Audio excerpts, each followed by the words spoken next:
Actually ఈ సభలు 3 రోజులు నిర్వహించుంటే బాగుండేది. చాలామంది అభిప్రాయం కూడా అదే.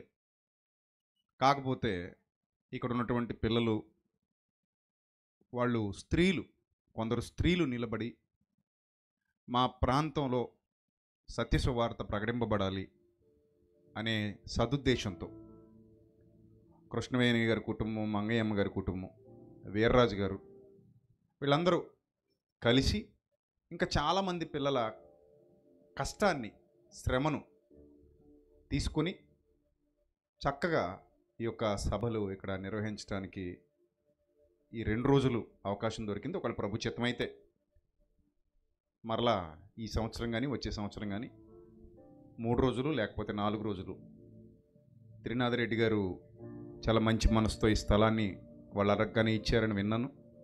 ఆయనకు కూడా ఈ సభాముఖంగా నేను కూడా నిండు ధన్యవాదాలు తెలియజేస్తున్నాను. సో చక్కగా ఈ సభ ఈ 2 రోజులు జరగడానికి దేవుడు కృప చూపించారు. ఈరోజు కూడా విలువైన వర్తమానాన్ని మీరు వినబోతున్నారు. రాత్రి చాలా లోతైన సంగతులు మనం క్రీస్తుని గూర్చి నేర్చుకున్నాం. ఈరోజు కూడా చాలా విలువైన సంగతులు మీరు వినబోతున్నారు. గనుక శ్రద్ధాశక్తులతో, భయభక్తులతో మీరు దేవుని మాటలు వినాలని మీ అందరినీ నేను ప్రేమపూర్వకంగా కోరుతున్నాను. దేవుని వాక్యం రుచి చూచిన వాడికి మహాజ్ఞానం, అర్థం కాని వాడికి వెర్రితనం. క్రీస్తును గూర్చిన వార్త నశించుచున్న వారికి వెరితనము, మనకైతే దేవుని మహాశక్తి అన్నాడు. మనకైతే దేవుని శక్తి, అది మహాశక్తి. కానీ నశించుచున్న వారికి, అర్థం కాని వారికి అది వెర్రితనంగా అనిపించవచ్చు. దేవుని మాట ఈ భూలోకానికి గ్రంథస్థం చేయబడేందుకు పంపించబడినప్పుడు ఈ భూమి మీద ఒక ప్రాంతాన్ని ఎన్నుకున్నాడు. ఆయన ఒక తెగను ఎన్నుకున్నాడు. ఆ తెగ ద్వారా ఆ ప్రాంతం నుండి దేవోక్తులు ప్రపంచవ్యాప్తంగా ప్రకటింపబడ్డాయి, నేటికి ప్రకటింపబడుతున్నాయి. ఏ మహాకార్యమైనా మనుషులందరిలో ప్రారంభించడానికి వీలు పడదు కదా. ఏదో ఒక చోట ఏమవ్వాలి, ప్రారంభించబడాలి. అక్కడి నుంచి అన్ని చోట్లకు అది ఏమవ్వాలి, వ్యాపించాలి. ఉదాహరణకి మీరు చూస్తున్నటువంటి లైటింగ్ ఏదైతే ఉందో, లైట్ మీరు చూస్తున్న లైట్, ఈ లైట్ అనేది ప్రపంచంలో అన్ని దేశాల వాళ్ళు అందరూ ఒకేసారి కనిపెట్టుకొని వాడుకుంటున్నది కాదు. థామస్ ఆల్వా ఎడిసన్ అనేటువంటి ఒక శాస్త్రవేత్త, థామస్ ఆల్వా ఎడిసన్ అనే ఒక క్రైస్తవ కుటుంబంలో జన్మించినటువంటి ఒక శాస్త్రవేత్త, తోమా గారి పేరు పెట్టుకున్నాడు థామస్. ఒక క్రైస్తవ కుటుంబంలో జన్మించినటువంటి శాస్త్రవేత్త మొట్టమొదట పరిశోధన మొదలుపెట్టి చాలా కష్టపడి తీవ్రమైన శ్రమను తీసుకుని ఎన్నోసార్లు ఫెయిల్ అయిపోయి ఈ బల్బును కనిపెట్టాడు. బల్బు అతను కనిపెట్టిన చోటే ఆగిపోయిందా? లేదు కదా. ప్రపంచ దేశాలన్నిటా ఏమైంది, వ్యాపించింది. మత, జాతి, కుల, ప్రాంత భేదాలు ఏవీ లేవు. కనిపెట్టినోడు క్రైస్తవ కుటుంబానికి చెందినవాడన్న వివక్ష కూడా లేదు. అందరూ వాడేస్తున్నారు. వాడాలి. దీన్నే ప్రపంచీకరణ అంటారు. ఏమంటారు? ప్రపంచీకరణ. ఈ ప్రపంచంలో ఎవరు ఏది కనిపెట్టినా దైవశక్తి అనుగ్రహించబడింది, దేవుని ద్వారా ప్రపంచానికి అందించబడింది. కనుక అది అందరూ వాడుకోవచ్చు, అందరూ వాడుకుంటారు కూడా. దానికి ఎల్లలు హద్దులు లేవు. ఏమండి, జాతులు, కులాలు, మతాలు, భేదాలు ఏవి లేవు. అలాగా సత్యం కూడా ఒక చోట ప్రారంభమై అంతటా విస్తరించింది. ఇప్పుడు ఇంకొక విషయం కూడా మీకు చెప్తాను. మనల్ని గోదారోళ్ళు అంటారా? మనల్ని మాత్రమే అంటారా గోదారోళ్ళని? తూర్పుగోదావరిలో ఉన్న వాళ్ళని మాత్రమే గోదారోళ్ళు అంటారా? అలాగైతే పశ్చిమ గోదావరి వాళ్ళు గోదారోళ్ళు కదా? వాళ్ళు మనకంటే పెద్ద గోదారోళ్ళు. ఇంతకీ ఇద్దరిలో ఎవరు పెద్ద గోదారోళ్ళు అంటే ఇద్దరు గోదారోళ్ళే. అలాగే గోదావరి ఎక్కడెక్కడైతే ఉందో అక్కడున్నోళ్ళు కూడా ఎవరు మరి? వాళ్ళు గోదారోళ్ళే. గోదావరి ఎక్కడి నుంచి ప్రారంభమైందంటే ఎక్కడో నాసిక్లో, మహారాష్ట్రలో నాసికాత్రయంబకం అంటారు, నాసిక్. అక్కడ ఒక చిన్న జలగా ప్రారంభమై అది అలా ప్రవహిస్తూ వేలాది ప్రాంతాలను తడుపుతూ సముద్రంలో కలుస్తుంది.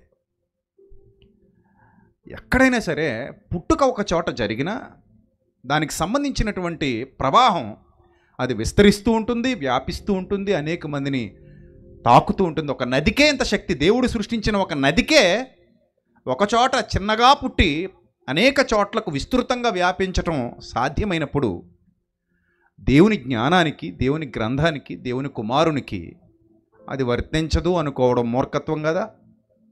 మూర్ఖత్వమా కదా? చాలా పెద్ద మూర్ఖత్వం అంటారు దాన్ని. కాబట్టి సత్యం విస్తరించాలి, సత్యం వ్యాపించాలి, అనేకులు సత్యం తెలుసుకోవాలి. దేవుని జ్ఞానం అందరి సొంతం, అందులో ఎలాంటి భేదాలు లేవు. అందరూ కూడా దానికి విధేయత చూపించాలి, దానికి లోబడాలి. అలాగా నిన్నటి దినాన క్రీస్తును గూర్చినటువంటి విశేషమైన సంగతులు మనం నేర్చుకున్నాం. ఈరోజు కూడా చాలా విలువైన సంగతులు నేర్చుకోబోతున్నాం. చిన్న ప్రార్థనతో ప్రారంభించుకుందాం. అందరూ కూడా తలలు వంచి ప్రార్థనలో ఏకీభవించండి, ప్రార్థిద్దాం. మహాపరిశుద్ధుడు అయిన మా కన్న తండ్రి, మహోన్నతుడ, దయగల దేవ, కృపగల ప్రభువా, మీ పవిత్ర నామానికి స్తుతులు స్తోత్రాలు మరొకసారి చెల్లిస్తున్నాను తండ్రి. ప్రభా, నిన్నటి దినాన ఈరోజు కూడా విలువైన మీ జ్ఞాన సంగతులు మీ పిల్లలకు వివరించడానికి మీరు ఇచ్చినటువంటి అవకాశాన్ని బట్టి స్తోత్రం తండ్రి. పిల్లల్ని, వారి కుటుంబాన్ని జ్ఞాపకం చేసుకోండి, మీ కృపలో బలపరచండి, భద్రపరచండి. మీ సహాయము, సమాధానము ఎల్లప్పుడూ వారికి తోడుగా ఉంచండి. ఈరోజు విత్తబడుతున్నటువంటి వాక్యం పిల్లల హృదయాలలో 30దంతలుగా, 60దంతలుగా, 100ంతలుగా ఫలించినట్లు సహాయం దయచేయండి. దయగల దేవ, వారు విని విడిచిపెట్టే గుంపులో ఉండక విన్న వాక్యమును అనుసరించి జీవించగలిగే భాగ్యాన్ని ప్రసాదించమని, సమస్త ఘనత, మహిమ, ప్రభావములు మీకు మాత్రమే చెల్లిస్తూ, మీకు మాత్రమే ఆరోపిస్తూ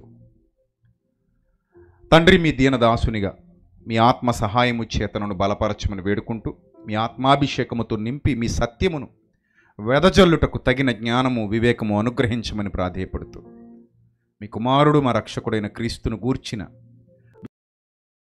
జ్ఞాన సంపద మీరు మాకు అనుగ్రహించడాన్ని బట్టి అతిశయిస్తూ, రాత్రి వేళ ఈ చివరి దినంలో సహకారులైన మీ పిల్లల కుటుంబాల ద్వారా జరుగుతున్న ఈ పరిచర్య వారి కుటుంబాలకు దీవెనకరంగా, మీ నామానికి మహిమకరంగా, ఇక్కడ నిలబడినటువంటి కొందరు స్త్రీలు, పురుషులు, వారి కుటుంబాలకు దీవెనకరంగా ఉండునట్లుగా, శ్రమపడిన ప్రతి బిడ్డకు ఆశీర్వాదకరముగా మారునట్లుగా, అలాగే ఈ సభల కొరకు సహకరించిన ఎంతమంది పిల్లలైతే ఉన్నారో వారందరి కుటుంబాలకు ఆశీర్వాదకరముగా ఉండునట్లుగా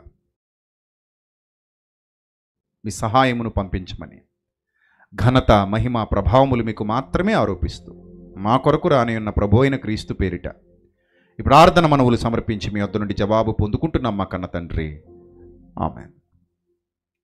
ప్రియమైన దైవజనాంగమ, రాత్రివేళ ఈ శ్రమ దినాలు అని మనం అనుకుంటున్నటువంటి దినాలలో యేసుక్రీస్తు అనుభవించినటువంటి శ్రమలను గురించి విశేషంగా చర్చించాం, మాట్లాడుకున్నాం కదా. రాత్రి ఎంతమంది వచ్చారు సభకి? ఫస్ట్ షోకి. సెకండ్ షో కదా మీ దృష్టిలో? రాత్రి షో అయిపోయిందా? అయిపోయింది. రాత్రి చాలామంది రారు.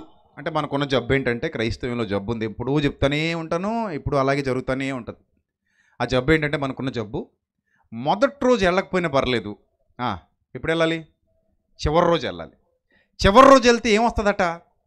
ఆశీర్వాదం వస్తుందట. చిన్నప్పుడు మా అమ్మ ఒక అబద్ధం చెప్పి అన్నం పెట్టేసేది. మొత్తం ఏదో రకంగా అలాగేలాగా మొదలు తినిపించి పెట్టేసి లాస్ట్లో ఇలాగేలా ఊర్చేసి, అరే నాయనా, ఈ ఊరుపు కానీ తినకపోతే బలం మొత్తం పోద్దరా, అంత బలం ఇందులోనే ఉంటుందంటే ముందు ముద్దలన్నీ పోయినట్టేనా? ముందు పెట్టిన ముద్దలన్నీ గాలి పోయినట్టే, అందులో బలం ఉండదు. మరి ఎందులో ఉంటుంది బలం? లాస్ట్లో ఇలా ఊర్చేసి ఇలా తిప్పిదీసి చిన్నది, అరే బలం అంతా ఈ ఊర్పులోనే ఉంటుందిరా, తినేస్తే నీకు ఎక్కువ బలం వస్తుందిరా అని చెప్తుంది. సో అది నమ్ముతాం. అలాగే మనోళ్ళు కూడా మరి ఏం పిచ్చో ఏం వెర్రో తెలీదు, మొదటి రోజు గాలికి పోయినా పర్లేదండి, చివరిలో వెళ్ళి తలబెట్టేస్తే ఆశీర్వాదం మనకు వచ్చేస్తుందండి. ఆ చివరి ప్రార్థనలో అలా ఏకీభవించి ఆమెన్ అంటే చాలండి, దేవుడు దీవెనలన్నీ ఇచ్చేస్తాడు అన్నట్టు చాలామంది భ్రమకు గురవుతూ ఉంటారు.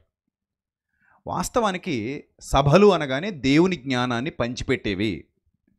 సభలంటే దేనికోసం? జ్ఞానాన్ని నేర్చుకోవడం కోసం. మరి నిన్నటి దినాన ఎన్ని విలువైన సంగతులు మనం నేర్చుకున్నాం. నిన్నటి దినాన ఎంతమందికి ఆశీర్వాదకరంగా అనిపించింది చేయి చూపించండి కదా. ఎంతమంది ఉన్నారు చూడండి. ఇప్పుడు ఈ చేతులు ఎత్తబడిన వాళ్ళ పక్కన చేయి లేపలేక అలా కూర్చున్న వాళ్ళు ఈరోజే వచ్చిన వాళ్ళు ఉంటారు. వాళ్ళకి ఎంత బాధగా ఉంటుందో. అరే నాయన వీడి పక్కన అనవసరం కూర్చొని అనుకుంటారు. సో ఏదేమైనా ఆ పద్ధతి మార్చుకోండి. దేవుని వాక్యం ప్రకటింపబడుతుంది అంటే మొదటి నుంచి ఉండాలి, చక్కగా వినాలి, నేర్చుకోవాలి, బలపరచబడాలి, ఆత్మీయంగా దీవించబడాలి. అంతేగాని ఏదో లాస్ట్లో వెళ్దాంలే, ప్రార్థన చూద్దాం, అది ఏదో అలా ఆమె అనేసి వచ్చేద్దాం, అది దైవ కుమారుల లక్షణం కాదు. ప్రారంభం నుండి చివరి వరకు ఉండి పాలిభాగం తీసుకుని ఆ చివరి దీవెన ఆశీర్వాదాలతో వెళ్ళడం అనేది దైవ కుమారుల యొక్క లక్షణం. అర్థమైందా? సరే, నిన్నటి దినాన ఈ శ్రమ దినాలు మనం అనుకుంటున్నటువంటి దినాలలో యేసుక్రీస్తు అనుభవించిన అత్యంత భయంకరమైన శ్రమలను గురించి నిన్న మనం నేర్చుకున్నాం.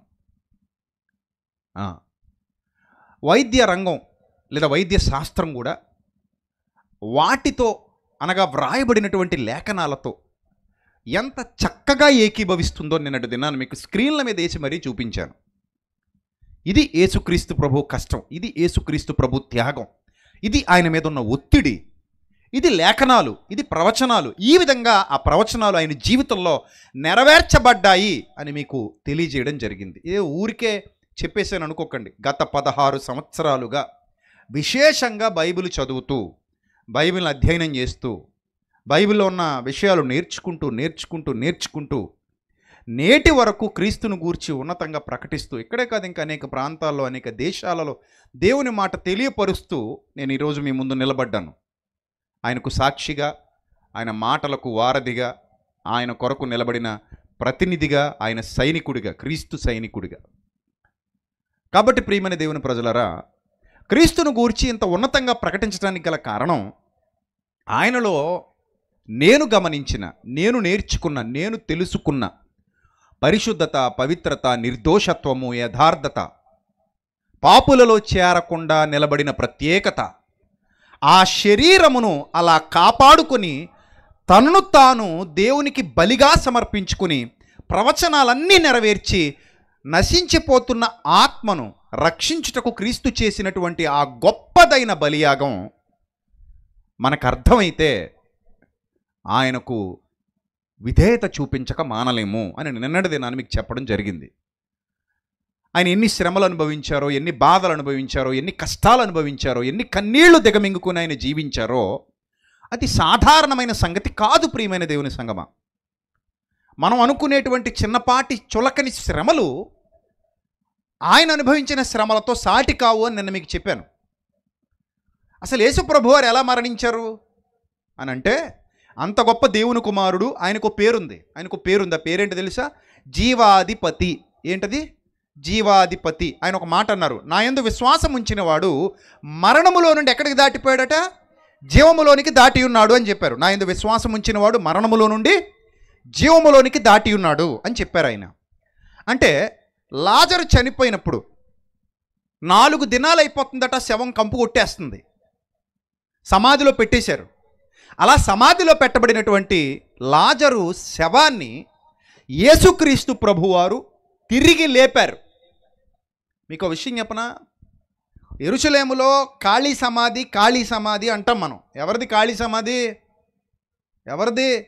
యేసు ప్రభుది. మీరు అర్థం చేసుకోవాల్సినటువంటి విషయం ఏమిటంటే, యెరూషలేములో ఖాళీ సమాధి యేసు ప్రభు ఒక్కరిదే కాదు, బేతనీలో కూడా ఖాళీ సమాధి ఉంది. అది కూడా సాక్ష్యం ఇస్తుంది. ఆ బేతనీలో ఉన్న ఖాళీ సమాధి ఎవరిది? లాజర్ది. నేను యెరూషలేము ప్రాంతాలకు వెళ్ళినప్పుడు మొత్తం చుట్టూ తిరిగి వచ్చాను. అంటే నేను అక్కడ సువార్త పని మీద వెళ్ళాను. తెలుగు క్రైస్తవ సంఘం వాళ్ళు ఆహ్వానిస్తే వాక్యం ప్రకటించడానికి వెళ్ళినప్పుడు పగలంతా ఖాళీగా ఉంటాంగా, రాత్రి వాక్యం ప్రకటిస్తాం. పగల ఖాళీయే కదా.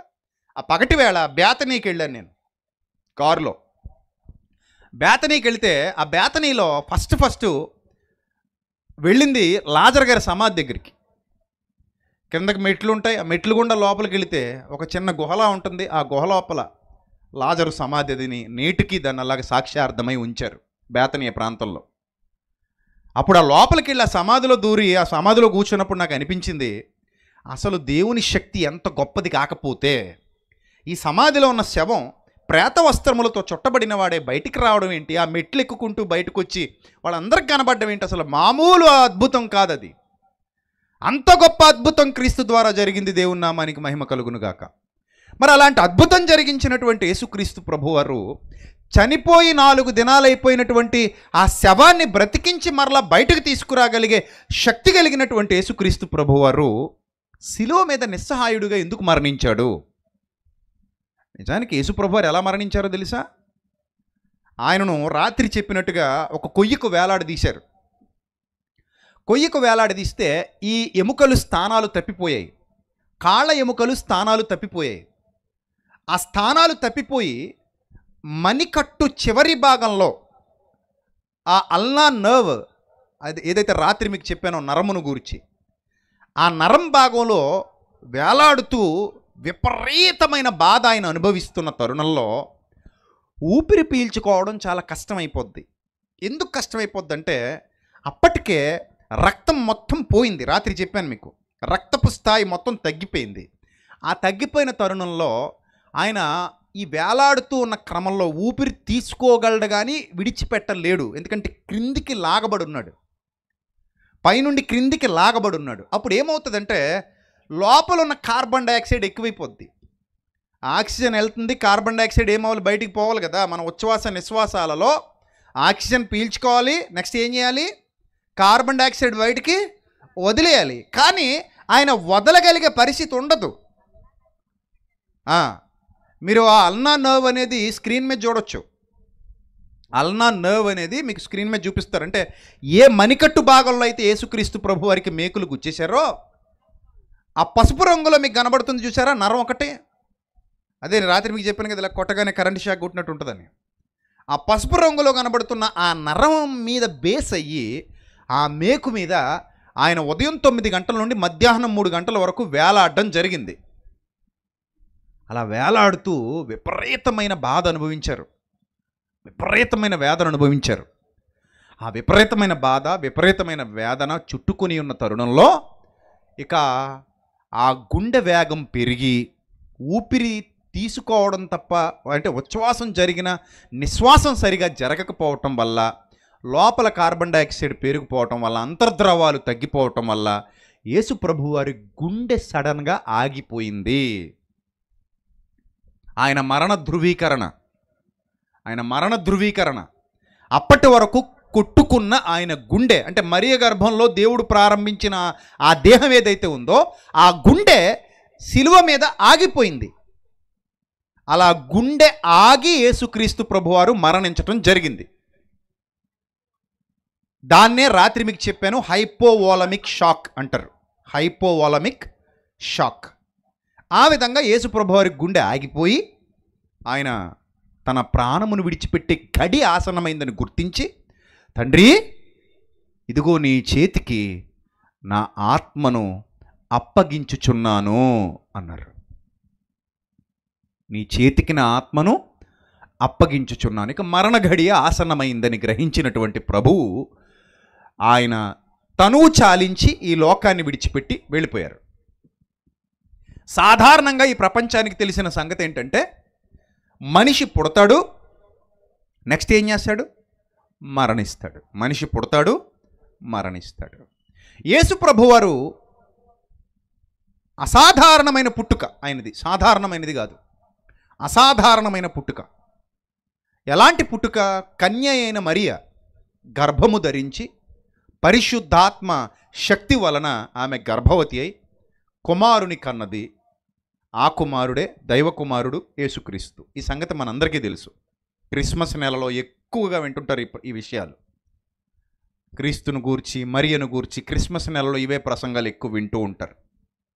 సరే, అలా పుట్టినటువంటి అసాధారణమైన పుట్టుక ద్వారా ఈ భూమి మీద అడుగుపెట్టినటువంటి యేసుక్రీస్తు ప్రభువారు ఆ తర్వాత 33.5 సంవత్సరాల పాటు ఈ భూమి మీద యవ్వన జీవితాన్ని గడిపారు. మంచి యవ్వన కాలంలో ఆయన ఈ లోకాన్ని విడిచిపెట్టి వెళ్ళడం జరిగింది అనేది చరిత్రకారులు చెబుతున్నటువంటి సత్యం, బైబిల్ పండితుల అభిప్రాయం. సరే, యేసుక్రీస్తు ప్రభువారు ఈ లోకంలో మరణించి, అందరిలాగా మరణించి జన్మించి అసాధారణమైన జన్మ. సరే, ఇప్పుడు మరణం దగ్గరకు వస్తే మరణించి అసాధారణమైన మరణం, సాధారణ మరణం కాదు. మామూలుగా గుండెకి చచ్చిపోయేవాళ్ళు చాలామంది ఉన్నారు, కానీ యేసు ప్రభువారి గుండె సాధారణంగా అందరిలాగా ఆగిపోయింది కాదు. అంటే కొట్టుకుని చాలా సంవత్సరాల తర్వాత వీకై ఆగిపోయిన గుండె కాదు అది. లేకపోతే లోపల ఏవో పూడికలు ఏర్పడి ఆగిపోయిన గుండె కాదు. ఆయన తన ఒంటిలో ఉన్న రక్తపు బొట్లన్నీ నేల కారిపోగా, అది ప్రవచనం, అది లేఖనం నెరవేరాలి. అంత మాత్రమే కాదు సుమా, ఆయన నిజంగా ఇంకా లోపల ఏమైనా మిగిలిపోయిందేమో అని పక్కలో బళ్ళెంతో ఏం చేశాడట? పొడిచాడు.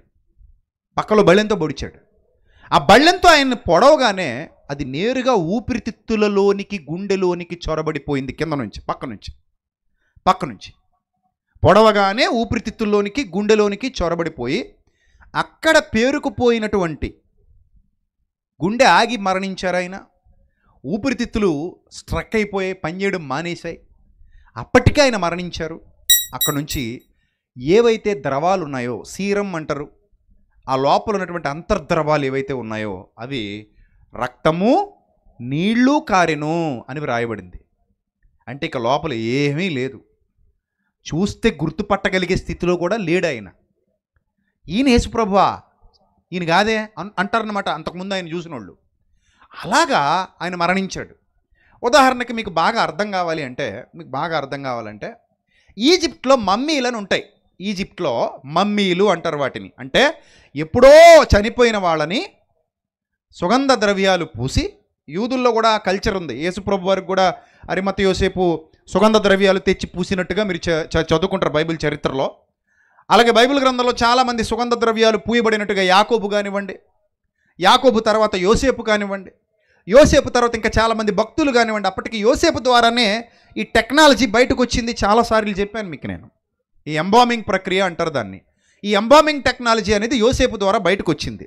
అలాగా చాలామంది ఆ ఈజిప్ట్లో పిరమిడ్లు అంటారు, ఆ పిరమిడ్లలో మమ్మీలను భద్రం చేశారు. మమ్మీలు అంటే ఎప్పుడో వేల సంవత్సరాల క్రిందట చనిపోయినటువంటి శవాలు అవి. చూడండి, మీకు స్క్రీన్ మీద కనబడద్దా ఆ మమ్మీ ఒక రూపం చూపిస్తారు. ఆ మమ్మీ రూపం ఎలా ఉంటుందంటే ఎండిపోయి, అంటే ఇప్పుడున్నంత అందంగా ఉండదు. శాస్త్రవేత్తలు తవ్వి బయటికి తీశారు. బైబిల్ చరిత్ర చెప్తోంది, లోకంలో మనకు నిజంగా కనబడుతుంది. బైబిల్ చరిత్ర చెప్తోంది, లోకంలో మనకు నిజంగా ఆధారాలు, రుజువులు కనబడుతున్నాయి. బైబిల్ అబద్ధాలు చెప్పదు, బైబిల్ అబద్ధాలు లేవు. ఇదిగో మీకు కనబడుతున్నాయి రుజువులు, ఆధారాలు ఇవన్నీ ఉన్నాయి నిజంగానే. రైట్. అదే ఇక్కడ పాయింట్ ఏంటంటే యేసు ప్రభు వారు కూడా ఒంట్లో ఉన్న రక్తం అంతా తీసేస్తే ఉబ్బిపోతారా, ఎండిపోతారా? చెప్పండి. ఇప్పుడు గాలి బాగా ఊదామనుకోండి, బుడగ ఎలా ఉంటుంది? లావుగా కనబడుద్ది. గాలి తీసేస్తే ఏమైపోద్ది? చప్పగా అయిపోద్ది, అంతే కదా, ఎండిపోయినట్టు అయిపోద్ది. ఇన్ ద సేమ్ సెన్స్ మీలో నాలో ఉన్న మొత్తం రక్తం బయటికి తీసేస్తే, ఇప్పుడు ఇక్కడ కూర్చున్న మీ అందరినీ తీసుకువెళ్ళి 4 లీటర్లు ఉందో మరి 5 లీటర్లు ఉంటుందో లోపల, అది తీసి పడేస్తే మొత్తం ఎలా అయిపోతారో తెలుసా? చెరువులో ఫ్రెష్గా దొరికిన చేపలా ఉండరు. ఎలా ఉంటారు? సముద్రం దగ్గర ఎండబడేసిన చేపలు ఉంటాయి కదా, ఎండి చేపలు, అలాగ అయిపోతారు. అది ఒకప్పుడు చేపే, కానీ ఇప్పుడు ఏమైంది? ఎండిపోయింది, ఎండబెట్టేశారు. ఒకప్పుడు నున్నగొన్న చేప ఇప్పుడు ఏమైపోయింది? ఎండిపోయింది. శరీరంలో రక్తం మొత్తం బయటికి తీసేస్తే ఇప్పుడే ఈ క్షణమే ఎండిపోయినట్టు అయిపోతాం మనం. ఎందుకంటే గాలిపోయిన బుడగలాగా, చచ్చుబడిపోయిన దేహం అలాగైపోతాం. ఇక్కడ మీరు గమనించాల్సిన విషయం నేను చెప్పాను, నాగలితో భూమిని దున్నినట్టుగా యేసుక్రీస్తు ప్రభువారి దేహము చాళ్ల వలె దున్నబడింది. వ్రాయబడినటువంటి లేఖనాలను అనుసరించి ఆయన వికారముగా కనబడ్డాడట. ఆయన ముఖము వికారమాయను. అలాగే ఆయన వ్యసనాక్రాంతుడాయను, తృణీకరింపబడిన వాడాయను, విసర్జింపబడిన వాడాయను, ఎన్నిక లేనివాడుగా అయిపోయాడు. అలాంటి ఒక దుర్భరమైన పరిస్థితి యేసుక్రీస్తు ప్రభువారు పొందుకున్నారు. ఇదంతా ఒక బలి పశువుగా చేసినటువంటి త్యాగం. పాత నిబంధన లేఖనాలను అనుసరించి ప్రపంచం అంతా not only Israelians all over the world, ప్రపంచంలో ఉన్న ప్రజలందరూ దేనినైతే పాటిస్తున్నారో ఆ బలి ప్రణాళిక, నేను మీకు చెప్పాను, బలి ప్రణాళికలో భాగంగా యేసుక్రీస్తు ప్రభువారు తన తనువు చాలించి తన దేహాన్ని విడనాడి తన పవిత్ర రుధిరాన్ని ధారపోసి శిలువ మీద వేలాడినట్టుగా మనకి కనబడుతుంది. అక్కడితో అయిపోయింది అనుకోకండి, ఇక్కడే అసలు కథ ఉంది, జాగ్రత్తగా వినండి. ఆయన పొందిన దెబ్బలు, ఆయన పొందిన శ్రమలు, ఆయన పొందిన కష్టం, ఆయన పొందిన కన్నీళ్లు, ఆ రాత్రి అయిపోయింది అనుకున్నారు అందరూ. సమాధికి సీలేసేయమన్నారు. పగలు 3 గంటల వేళ యేసు ప్రభువారు ప్రాణం విడిచిపెట్టారు. శిలువ మీద ప్రాణం విడిచిపెట్టారు శుక్రవారం. ఆ ప్రాణం విడిచిపెట్టిన తర్వాత అందరూ ఆ సూర్యుడు చీకటైపోయాడు, దేవాలయపు తెర నడిమికి చిరిపోయింది, పరిస్థితులు చాలా సంభవించాయి. ఆ దినాలలో చాలా చిత్ర విచిత్రమైన కార్యక్రమాలు జరిగాయి. శతాధిపతి ఒప్పుకున్నాడు, నిజముగా ఇతడు దేవుని కుమారుడని సాక్ష్యం ఇచ్చాడు రోమా శతాధిపతి. అలా అంతకుముందే పిలాతు చేతులు కడిగేసుకున్నాడు. అయ్యో, ఈ నీతిమంతుని రక్తం విషయంలో నేను నిరపరాధిని, నా కుటుంబం నిరపరాధులం, మాకు సంబంధం ఏమీ లేదని చేతులు కడిగేసుకున్నాడు పిలాతు, రోమా గవర్నర్. ఇదంతా హిస్టరీ, కట్టుకథ కాదు, కట్టుకథ కాదు, హిస్టరీ. మనం పుట్టక ముందు జరిగినటువంటి ప్రపంచ చరిత్ర. ఆ చరిత్రలో యేసుక్రీస్తు ప్రభువు వారికంటూ ఒక సముచితమైన స్థానం కల్పించబడింది. మీరు జాగ్రత్తగా వినాలి. అప్పుడు నాకు సంబంధం లేదని చేతులు కడిగేసుకున్నట్టు పిలాతు కనబడతాడు, శతాధిపతి కనబడతాడు, వీళ్ళందరూ కనబడతారు. అయితే అక్కడ ఒక వివాదం వచ్చింది. అదేంటంటే, ఈ శాస్త్రులు, పరిసయ్యులు, ప్రధాన యాజకులు ఎవరైతే ఉన్నారో వీళ్ళు అన్నారు, బాబు, ఈ యేసు ప్రభువు బతుకున్నప్పుడు, అంటే ఈ శిలువ మీద మరణించక ముందు ఏమనేవాడంటే, నన్ను సిలువేస్తారు, నేను మరణిస్తాను, అయితే 3వ దినాన తిరిగి లేస్తానని ఈయన చెప్పగా మేము వింటిమి. అది అద్భుతమైన ఘట్టం. ఇక్కడ సాక్ష్యం ఇస్తున్నది మిత్రులా, శత్రువులా? మీరు చెప్పాలి. సాక్ష్యం ఇస్తున్నది, సిలువను గూర్చి సాక్ష్యం ఇస్తున్నది మిత్రులా, యేసు ప్రభు వారికి మిత్రులా, యేసు ప్రభు వారికి శత్రువులా? ఆనాటి సమకాలీన సమాజంలో చెప్పాలి, ఎవరు? శత్రువులు. ఆయన్ని మిత్రుడుగా భావించిన వాళ్ళు కాదు వాళ్ళు. శాస్త్రులు, పరిసయ్యులు, ప్రధాన యాజకులకి యేసు ప్రభు నచ్చరు, ఆయన బోధ నచ్చదు, ఆయన అంటే పడదు, ఆయన చూసి ఓర్చుకోలేరు, కుళ్ళుకునేవారు ఎప్పుడు ఆయన్ని చూసి. ఆయన మీద చెడ్డ ప్రచారాలు చేసేవారు, వ్యతిరేక ప్రచారాలు చేసేవారు, ఆయన గురించి తప్పుగా మాట్లాడేవారు. అలాంటి దుర్మార్గపు స్వభావం కలిగిన వాళ్ళు శాస్త్రులు, పరిసయ్యులు. ఈ శాస్త్రులు, పరిసయ్యులు ఏమన్నారంటే, ఈ ప్రధాన యాజకులు ఏమన్నారంటే, డైరెక్ట్ పిలాతు దగ్గరికి, గవర్నర్ దగ్గరికి వెళ్ళిపోయి అన్నారు, బాబు, ఆయన సజీవుడై ఉండగా, అక్కడ వంచకుడు అనే పదం వాడతారు ఆ దుర్మార్గులు, ఆ వంచకుడు సజీవుడై ఉండగా, ఆ వంచకుడు అన్నారు అనగానే ఎంత శత్రుత్వం కలిగి ఉన్నారో మీకు ఆ ఒక్క మాటతో అర్థమైపోద్ది. ఆ వంచకుడు సజీవుడై ఉండగా నేను మరణిస్తానని చెప్పాడు, జరిగింది. నన్ను అన్యాయంగా సిలువ వేసి చంపుతారని చెప్పాడు, జరిగింది. ఇప్పుడు 3వ దినాన్ని తిరిగి లేస్తానని కూడా చెప్పాడు. అంటే వాళ్ళకు ఒక డౌటు. ఆ డౌట్ ఏంటంటే, చంపుతారు అని ఆయన చెప్పాడు, చంపేశాం, జరిగింది. అన్యాయపు తీర్పు పొందుతాను అన్నాడు, అన్యాయపు తీర్పే పొందాడు. మనం అన్యాయం చేసే తీర్పుకు అప్పగించాం, అది జరిగింది. ఇక 3వదిగా చాలా ఖచ్చితంగా చెప్పాడు, నేను తిరిగి లేస్తాను అని. ఇప్పుడు ఇదిగానే జరుగుతుందేమో అని భయపడ్డారు. ఇదిగానే జరుగుతుందేమో అని భయపడి ఏం చేశారంటే, బాబు, మాకు కొంతమంది సేవకుల్ని, కావలి వారిని అప్పగిస్తే 3వ దినం వరకు ఆ సమాధిని అలా భద్రం చేసి ఉంచుతాం. ఆ 3వ దినం దాటిపోయాక 4వ దినంగానే వచ్చేసిందంటే ఆ సమాధిలో ఆ శవం అలాగే ఉంటే ఆయన మాట అబద్ధమైపోయినట్టు, మేము గెలిచేసినట్టు. కాబట్టి మా గెలుపు మీ చేతిలో ఉంది నాయన అని పిలాతు దగ్గరికి వెళ్ళి పర్మిషన్ తెచ్చుకున్నారు. ఏంటి పర్మిషన్ అంటే, ఈ సమాధిని భద్రం చేయడానికి కావలి వారిని కాపలాగా ఉంచి మొత్తం సీల్ వేసేసి రోమా గవర్నమెంట్ సీల్ పడాలి. ఆ సీల్ పడిందా ఎవడు ముట్టుకోడు ఇంక దాని జోలికి కూడా ఎవడు వెళ్ళడు, ఎందుకంటే గవర్నమెంట్ సీల్ అది. నీ చేతనైనంత మట్టుకు సమాధిని భద్రం చేసుకోండి పిలాతు ఆజ్ఞ ఇచ్చేసాడు. మీ ఇష్టం, ఇంకెలాగే చనిపోయాడు కదా, ఇంకేం చేస్తారని చెప్పి ఇచ్చేసాడు ఆజ్ఞ. ఇచ్చేస్తే వీళ్ళు ఏం చేశారు, మంచిగా సైనికుల్ని తీసుకెళ్లారు. సైనికుల్ని తీసుకెళ్ళి అందరినీ కాపలా పెట్టారు. కాపలా పెట్టి చక్కగా సీలేసి వాళ్ళందరికీ చక్కగా ఫుడ్ అది అరేంజ్ చేసి మంచిగా చూసుకుంటూ, అరే నాయన 24 గంటలు మీరు ఎక్కడ ఉండాలి, ఈ సమాధి దగ్గరే ఉండాలి. ఇంతకీ ఎవరు తప్పించుకోకుండా చూడడానికి? ఎవరు తప్పించుకోకుండా చూడడానికి? చూసారా, ప్రపంచంలోని వింతలలోనే ఇది ఒక వింత. బతుకున్నోడికి కాపలా పెట్టారంటే ఒక అర్థం ఉంది. చరిత్రలోనే ఒక వింత, మరెన్నడూ జరగని వింత, ఎప్పుడు జరగని వింత, యేసుక్రీస్తు ప్రభు వారి విషయంలో మాత్రమే జరిగిన వింత ఏంటో తెలుసా? బ్రతుకున్నోడికి కాదు ఈ రోమా సైనికులు కాపలా ఉన్నది. ఎవరికి కాపలా? చనిపోయిన శవానికి కాపలా ఉన్నారు. శవం ఎక్కడ పారిపోద్దు అని, శవం ఎక్కడ వెళ్ళిపోద్దు అని. అంటే అంత డౌట్ వచ్చేసింది వీళ్ళకి. ఎందుకో తెలుసు అంత డౌట్ రావడానికి గల కారణం, చనిపోయిన వ్యక్తి సాధారణమైన వ్యక్తి కాదు, అసాధారణమైన శక్తులు కలిగినటువంటి వ్యక్తి. ఎలాంటి శక్తులు ఉన్నాయి ఆయనకి? పుట్టుగుడ్డివాడికి కళ్ళు ఇవ్వగలిగే శక్తి ఉంది ఆయనకి. పుట్టుకుంటివాడికి కాళ్ళు ఇవ్వగలిగే శక్తి ఉంది ఆయనకి. చరిత్రకారులు చాలామంది రాశారు, ఆనాటి చరిత్రకారులు, ఆయనకు పుట్టుగుడ్డివాడు కళ్ళు పొందుకున్నాడు ఆయన ద్వారా, పుట్టుకుంటివాడు కాళ్ళు పొందుకున్నాడు ఆయన ద్వారా. అప్పటికే ప్రపంచం భయపడుతున్న ఎన్నో రోగాలను మాటతో తీసిపడేశాడు. చనిపోయిన శవాల్ని తిరిగి జన్మింపజేశాడు. 4 రోజులు ఆ సమాధిలో ఉండి కుళ్ళిపోయినటువంటి వ్యక్తిని లాజరు అని పేరు పెట్టి పిలవగానే అతడు ప్రేతవస్త్రములతో చుట్టబడిన వాడే సజీవుడై బయటకు వచ్చాడు. ఇలాంటి ఎన్నో అద్భుతాలు ఆయన నోటి ద్వారా జరిగాయి, ఆయన మాట ద్వారా జరిగాయి, ఆయన చూపుతో జరిగాయి, ఆయన ఉమ్మి వేసి బురద పూస్తే జరిగాయి, ఆయన పాదాలు తాకితే జరిగాయి. చివరికి ఆయన వస్త్రపు చెంగు ముట్టుకున్నా కూడా 12 ఏళ్ల రక్తస్రావ రోగం తొలగిపోయింది. అలాంటి శక్తివంతుడు ఇప్పుడు సమాధిలో ఉన్నాడు, శవంగా ఉన్నాడు. అర్థమవుతుందా? ఇంకా చిన్నవేం కాదు ఆయన చేసిన కార్యాలు, ఇంకా చాలా గొప్ప ఉన్న 5 రొట్టెలు 2 చిన్న చేపలు ఆ ధన్యతల కొండ మీద వేలాది మందికి మాటతో పంచిపెట్టేశాడు. మాటతో, ఇంకేం చేయలేదు అక్కడ. ఆకాశము తట్టు కన్నులెత్తి ఆశీర్వదించి విరిచి వారికి పంచిపెట్టమంటే వేలాది మంది వాటిని రుచిగా తిన్నారు, కడుపు నిండా తిన్నారు. మిగిలిపోయిన మొక్కలు గంపెళ్ళు ఎత్తేవారు. అలాంటి ఒక అద్భుత కార్యం ఆయన ద్వారా వీళ్ళు కళ్ళారా జరగడం చూశారు, విన్నారు.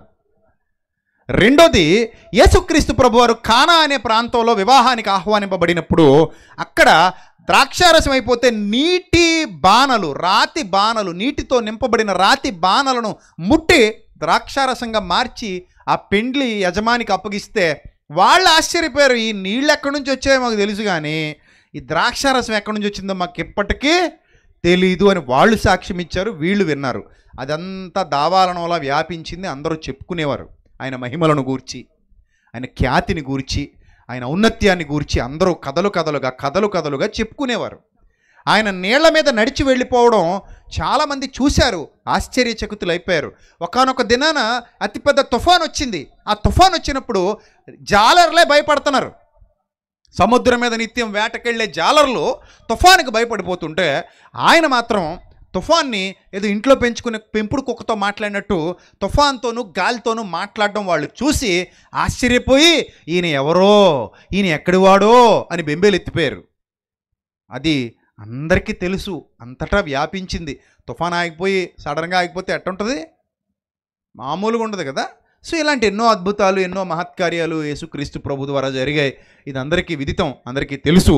అలాంటి తరుణంలో చనిపోయిన ఆయనకి కాపలా పెట్టాల్సి వచ్చింది. శవానికి కాపలా, సజీవుడుగా ఉన్నవానికి కాదు కాపలా, శవానికి కాపలా పెట్టారు. నిజమే, ఆయన చనిపోయారు. నిజమే, ముమ్మాటికి నిజమే. ఆయన ఏమయ్యారు? చనిపోయారు. శిలువ మీద క్రీస్తు మరణించారు. చనిపోయిన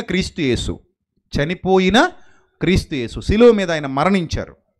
ఆ మరణించాడన్న కన్ఫర్మేషన్ పక్కలో బళ్ళెంతో పొడిచి ఈయన చనిపోయాడు కనుక ఆ ఎముకలు విరుగగొట్ట లేదు. ఎలాగూ చనిపోయాడు కాబట్టి ఆయన ఎముకలు విరుగొట్టలేదు. ఎముకలు బడవు అన్న లేఖనం కూడా వ్రాయబడింది. ఆ ఎముకలు స్థానం తప్పాయి కానీ విరగలేదు. ఇదన్నీ ఆయన కంటే 1000 ఏళ్ల ముందు, ఆయన కంటే 1500 ఏళ్ల ముందు, ఆయన కంటే 700 ఏళ్ల ముందు, 500 ఏళ్ల ముందు వ్రాయబడినటువంటి ప్రవచనాలు. అక్కడే అద్భుతం అనిపిస్తుంది మనకు బైబిల్. అత్యంత అద్భుతం అనిపిస్తుంది బైబిల్. ప్రపంచంలో ఏ పుస్తకానికి ఇంతవరకు ఆ ఘనత లేదు. కావాలంటే మీరు చెక్ చేసుకోండి ప్రపంచంలో. That is Bible. ఏ పుస్తకానికి లేని ఘనత బైబిల్కి ఉంది. 1000 ఏళ్ల ముందు చెప్పినటువంటి సంగతులు 1000 ఏళ్ల తర్వాత అచ్చుగుద్దినట్టు అలాగే నెరవేరాయి. 700 ఏళ్ల ముందు చెప్పినటువంటి సంగతులు 700 ఏళ్ల తర్వాత అచ్చుగుద్దినట్టు అలాగే నెరవేరాయి. That is Bible. అందుకే బైబిల్ దైవ గ్రంథము, ఎలాంటి సందేహము లేదు. ఎలాంటి సందేహం లేదు. అంత ఖచ్చితంగా ఏదో సూది మనం మోపినట్టుగా అంత ఖచ్చితంగా అలా నెరవేరడం అనేది సామాన్యమైన సంగతి కాదు. చాలా గొప్ప సంగతి, చాలా అరుదైన సంగతి, చాలా ఉన్నతమైన సంగతి ప్రియమైన దేవుని ప్రజలారా. సరే, జరిగింది అలాంటి కార్యం. ఇవన్నీ చూశారు, ఇవన్నీ జరిగాయి. అప్పుడు వాళ్ళు భయపడి, ఏమో ఇంత శక్తిమంతుడు కదా, మాట అయితే అన్నాడు కదా, తిరిగి లేస్తాడేమో అని భయపడి వాళ్ళు ఏం చేశారంటే చక్కగా కావలి వారిని పెట్టుకొని ఆ 3 దినాలు కూడా సమాధిని చాలా భద్రంగా కాపుగాశారు. చాలా భద్రంగా. అంత భద్రంగా కాపుగాయబడిన తర్వాత 3వ దినం రానే వచ్చింది. వాళ్ళు ఊహించినట్టుగానే దేవదూత ప్రత్యక్షమైంది. వాళ్ళు ఊహించినట్టుగానే బలిష్ఠుడైన దేవదూత ఒక మహాకార్యం జరిగింది. ఆ రాయి దొర్లింపబడింది. ఆ సమాధిలో నుండి యేసుక్రీస్తు ప్రభువారి దేహం బయటకు వచ్చింది. ఒక మహాభూకంపము లాంటిది కలిగింది. దానినే పునరుద్ధాన ఘట్టము అన్నారు. ఏ ఘట్టము? పునరుద్ధాన ఘట్టము. ఆయన వస్త్రము హిమమంత తెల్లగా మెరుస్తోంది. ఆయన సజీవుడయ్యాడు, తిరిగి లేపబడ్డాడు. ఇది ప్రపంచ వింతలలో ఒక వింత. ఎందుకు వింత అంటున్నానంటే, మరణించిన మహానుభావుల చరిత్ర మనకు తెలుసు. గ్రంథాలలో వ్రాయబడిన గొప్ప గొప్ప వ్యక్తులు కూడా మరణించినట్టుగా చరిత్ర చెబుతోంది. కొంతమంది అయితే తమంతట తాముగా ఆత్మార్పణ చేసుకుని చనిపోయినటువంటి వారు మహానుభావులుగా పిలువబడుతున్నారు. కొంతమంది ఇతరుల చేత చంపబడిన వారు మహానుభావులుగా పిలువబడుతున్నారు. గ్రంథస్థం చేయబడ్డాయి, వాళ్ళ చరిత్రలు గ్రంథాలలో వ్రాయబడ్డాయి. అలా ఎంతోమంది భూమి మీద మహానుభావులు పుట్టారు, చనిపోయారు, అన్ని దేశాలలో, అన్ని ప్రాంతాలలో, అన్ని మతాలలో. కానీ యేసుక్రీస్తు ప్రభువారి చరిత్ర అనన్య సామాన్యమైన చరిత్ర. ఎంత గొప్ప చరిత్ర అంటే, ఆయన సాదాసీదా మరణాన్ని పొందలేదు. చాలా భయంకరంగా, కిరాతకంగా, క్రూరంగా ప్రపంచాన్ని పరిపాలించిన రోమ్ సామ్రాజ్యాధినేతల వలన, రోమా సామ్రాజ్యాధికారుల వలన వాళ్ళ చట్టాలలో భాగమైన శిలువ శిక్షాస్మృతిని ఆయన తీసుకొని అందులో మరణించడం జరిగింది. రోమా ప్రభుత్వ పరిపాలనలో వారి ద్వారా చంపబడ్డాడు ఆయన. అలా చంపబడినటువంటి క్రీస్తు సజీవుడై 3వ దినాన తిరిగి లేవటం సామాన్యమైన సంగతి కాదు. దానికి కావలి ఉన్న సైనికులే భయభ్రాంతులకు గురై పక్కకి జరిగిపోయి కూర్చున్నారు. మత్తయి సువార్త 28వ అధ్యాయము 4వ వచనంలో సందర్భం మీరు చదవచ్చు. మత్తయి సువార్త 28వ అధ్యాయము 4వ వచనం జాగ్రత్తగా చూద్దాం. మత్తయి సువార్త 28వ అధ్యాయము 4వ వచనం. అతనికి భయపడుట వలన ఆ దూత స్వరూపం మెరుపువలే ఉంది, అతని వస్త్రము హిమమంత తెల్లగా ఉంది. అతనికి భయపడుట వలన ఆ కావలి వారు వణికి చచ్చిన వారి వలె ఉన్నారట. ఇంకేం చేస్తారు? చచ్చిన వాళ్ళకి అలా ఉండకపోతే లేస్తే చంపేస్తాడు అన్నట్టు అనమాట. అప్పుడప్పుడు చూడండి, టెక్నిక్ చెప్తుంటారు. ఎలుగుబంటట ఎప్పుడైనా దాడి చేయడానికి వస్తేనట ఊపిరి పెగబట్టేసి శవంలో పడుకోవాలట. అలాగా మరి నిజమో కరెక్టో నాకు తెలీదు, అది టెక్నిక్కో మరి నిజమో అబద్ధమో మరి నాకు తెలీదు. అది పడుకుంటుందట. అలా పడుకుంటేనట వచ్చి ముక్కు దగ్గర వాసన వస్తుందట. అది అసలు ముక్కు దగ్గరికి అది వచ్చిందంటే గుండె ఉంటుందట మంది. అది ముక్కు దాకా వచ్చిందంటే మనం ఊపిరి తీసుకోకుండా ఉంటామా? 102 ఉంటుంది అప్పటికే లోపల. ఏంటి 102 ఉంటుందో 120 ఉంటుందో తెలీదు, 200 ఉంటుందో. ఎందుకంటే అసలు అది బల్లోకం ఎంత పెద్దది ఉంటుందో. బల్లోకం అంటే ఎలుగుబంటి పెద్దది ఉంటుంది కదా, అది చాలా పెద్దది ఉంటుంది. అది మీదగ్గాని వచ్చేసి ఒక్కసారి దాని గోళతో లాగి పడేసిందంటే ఏం ఉండదు. ఇంకా అప్పుడు మనిషి ఇంకా చచ్చినోళ్ళకి అలా ఉంటాడు, మాట మంతి ఉండదు, ఇంకా అలా పడుకొని అలా ఉంటాడు. అలాగే వీళ్ళు కూడా దేవదూతను చూసి మహా గొప్ప రోమా సైనికులు వాళ్ళందరూ అనుకుంటారు ఇప్పుడు, అయ్య నాయనో ఈయన్నే మనం కొట్టాం, ఈయన మీదే మనం ఉమ్ములేసాం, ఈయన మీదే మనం పిడిగుద్దులు గుద్దాం, ఇష్టం వచ్చినట్టుగా కొరడాలతో ఓపుకున్నంత వరకు కొట్టాం, ఇప్పుడేమో ఈయన పక్షాన దేవదూతలు వస్తున్నాయి, ఈ దేవదూత చూస్తే మనకు అందేలా లేడు, టీవీ టవర్లాగా ఉన్నాడు, ఆ దేవదూత రూపం కూడా మెరుపులాగా ఉందట. స్వరూపం ఎలా ఉందట? మెరుపు ఎంత ఉంటుంది? చిన్నది ఉంటుందా?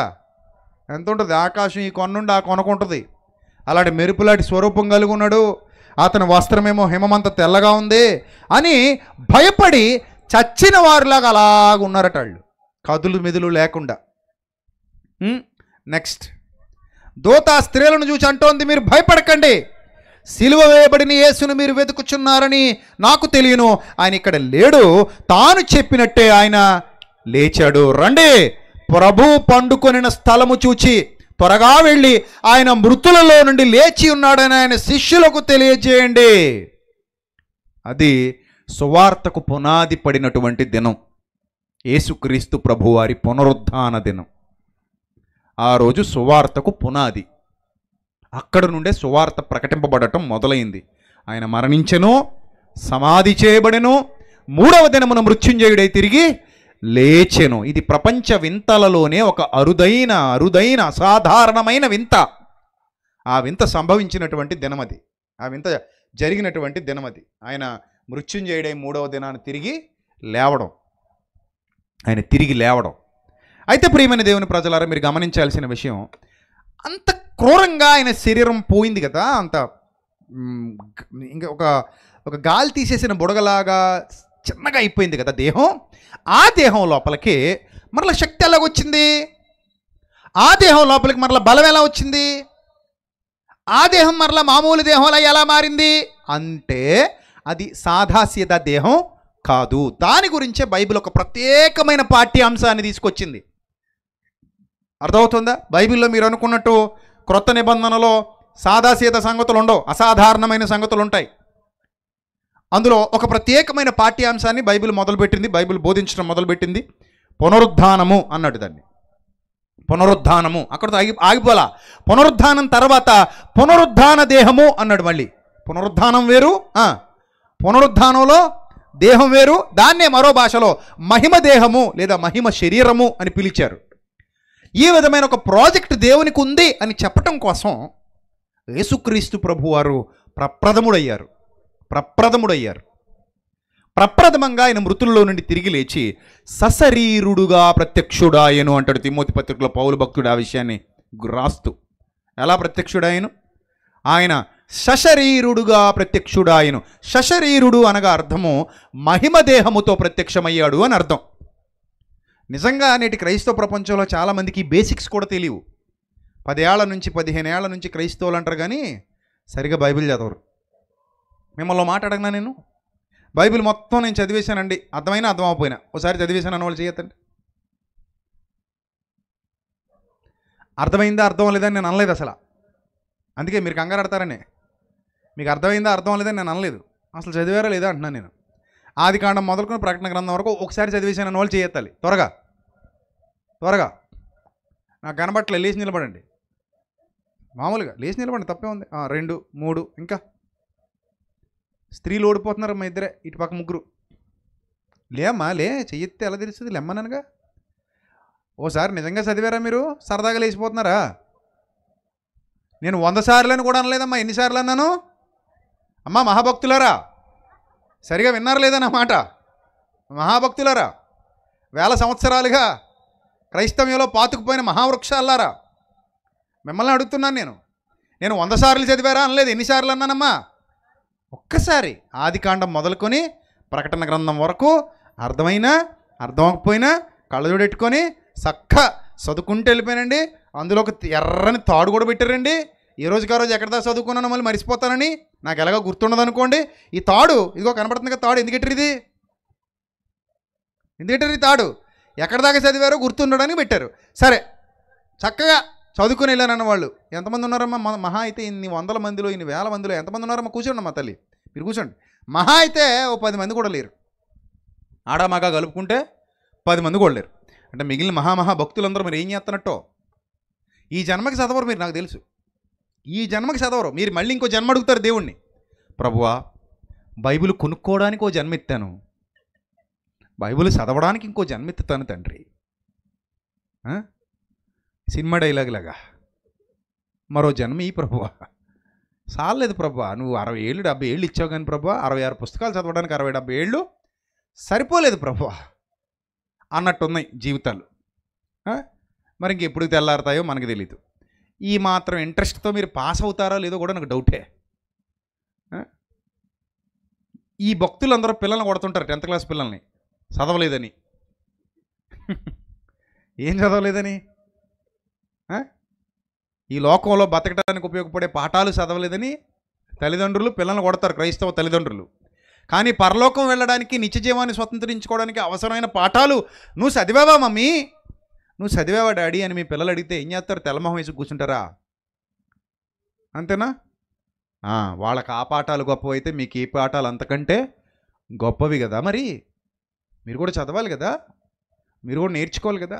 సో చాలామందికి ఈ సశరీరుడు అంటే అర్థం తెలీదు, చదివేస్తారు అంతే. సశరీరుడు సార్ ఏంటి సార్, ఈ సశరీరుడు అంటే అర్థం ఏంటి సార్? అసలు ఇలా రాయబడిందండి తిమోతికి రాసిన పత్రికలో 3వ అధ్యాయం. తిమోతికి రాసిన మొదటి పత్రిక 3వ అధ్యాయము. తిమోతికి రాసిన మొదటి పత్రిక 3వ అధ్యాయము 16వ వచనం చదవండి ఒకసారి రాత్రి. ఏముంది అక్కడ? నిరాక్షేపమైన దైవభక్తిని గూర్చిన మర్మము గొప్పదై ఉన్నది. నిరాక్షేపమైన దైవభక్తిని గూర్చిన మర్మము గొప్పదై ఉన్నది. ఆయన సశరీరుడుగా ప్రత్యక్షుడాయను. ఎలా ప్రత్యక్షుడాయను? గొప్పది. ఎలాంటిదో మీకు చెప్తాను. ఒకసారి స్క్రీన్ మీద మీకు విత్తనంలో నుంచి మొక్క వచ్చే ఆ ప్రక్రియ చూపిస్తాడు, ఒకసారి చూడండి. విత్తనంలో నుండి మొక్క బయటకు వచ్చేటువంటి విధానం మీరు ఇప్పుడు స్క్రీన్ మీద చూస్తున్నారు.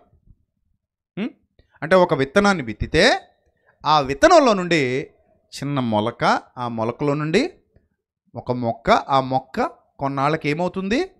మహావృక్షం అవుతుంది. ఇప్పుడు విత్తనం కలర్ ఏంటి? గ్రీన్ కలరా?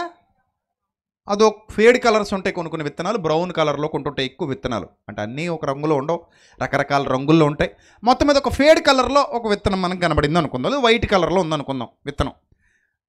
ఆ గింజలో నుండి ఒక మొక్క బయటకు వచ్చింది. ఉదాహరణకు మన ధాన్యపు గింజ ఉంది, అదిగో పక్కనే పొలాలు ఉన్నాయి, ఒక ధాన్యపు గింజ ఉంది.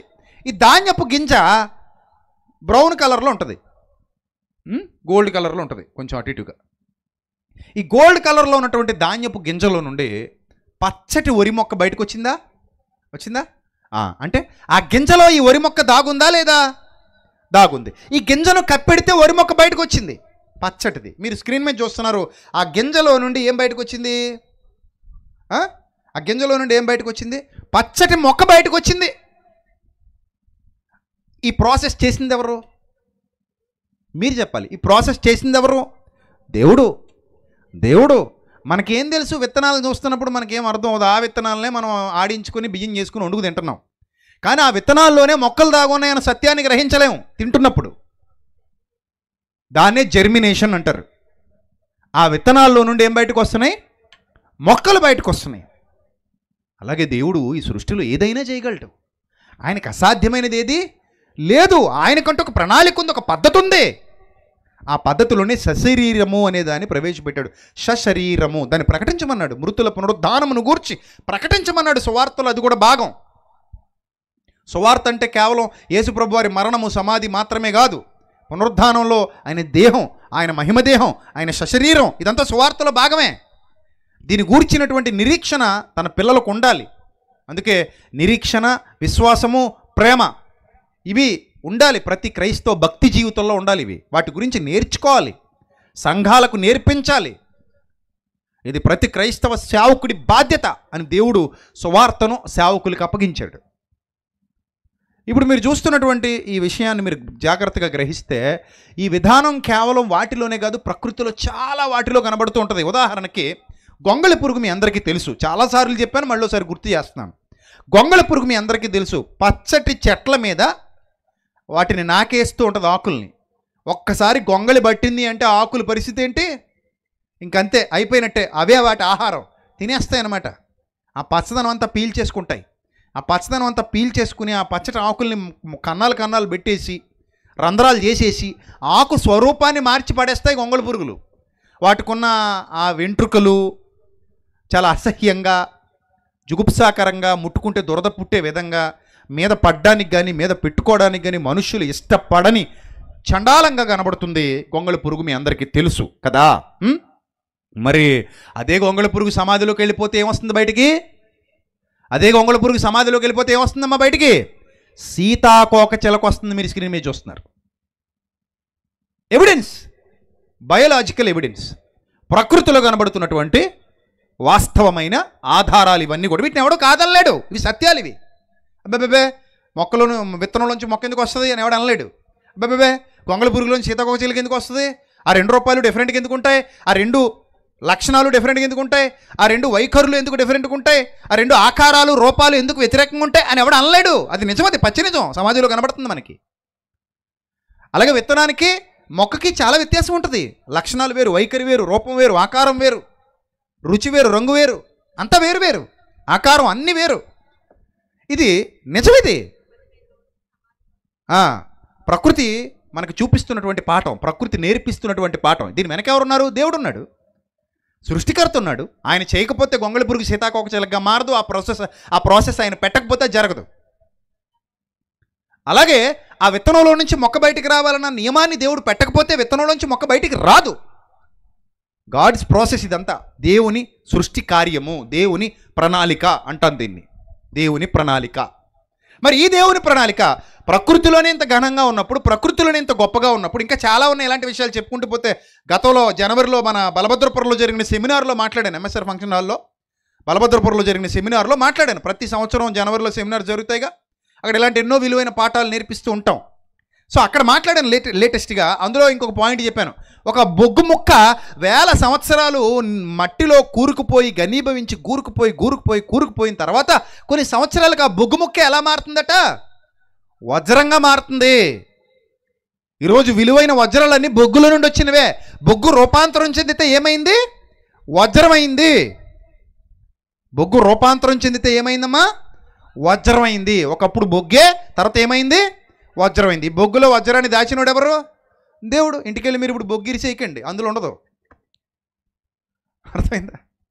కంగారుబడి ఇంటికెళ్ళి బొగ్గు ఇరిచేసి లేదా బొగ్గు పిజ్జలు పెట్టేసి వజ్రం అవ్వాలి కాక తూచు అంటే అవ్వదు, అబ్బరకదబ్బరా అంటే అవ్వదు. అది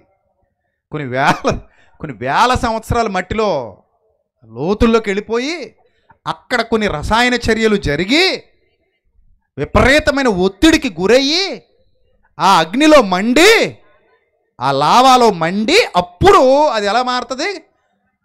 ఘనీభవించి వజ్రంగా మారుతుంది. దట్ ఈస్ గాడ్స్ ప్రాసెస్, దేవుని ప్రణాళిక. అది ఉత్తినే బొగ్గు వజ్రాలు అయిపోవు, చాలా టైం పడుతుంది. కొన్ని వేల లక్షల సంవత్సరాలు పడుతుంది ఆ ప్రాసెస్ జరగడానికి. కానీ మొత్తం మీద దాని పూర్వరూపం ఏది? బొగ్గే. ఆ బొగ్గులో నుండి ఏమొచ్చింది? వజ్రం వచ్చింది. ఇది పచ్చి నిజం. అలాగే మీరు వాడుతున్న మెమరీ కార్డులన్నీ ఎక్కడి నుంచి వచ్చాయి? మీరు వాడుతున్న మెమరీ కార్డులన్నీ సిలికాన్ అంటారు దాన్ని. మీరు మెమరీ కార్డు ఉంటుంది కదా, మన ఇప్పుడు ఫోన్లో ఇన్బిల్ట్ వచ్చేస్తుంది. ఇదివరకు కొనుక్కునేవాళ్ళం. 250 GB అనేవాడు, 125 GB అనేవాడు, 500 GB అనేవాడు. మెమరీ కార్డులు మనం కొనుక్కున్నాం. ఇప్పటికీ పెన్ డ్రైవ్లు కొనుక్కుంటున్నాం కదా మనం. పెన్ డ్రైవ్లు, హార్డ్ డిస్కులు కొనుక్కుంటున్నాం కదా. పెన్ డ్రైవ్లు, హార్డ్ డిస్కులు కొనుక్కున్నాం. అందులో ఉన్న జీబీ, ఈ జీబీ ఆ మెమరీ కార్డు ఎలా తయారు చేస్తారంటే సిలికాన్తో తయారు చేస్తారు. సిలికాన్ అంటే ఏంటి?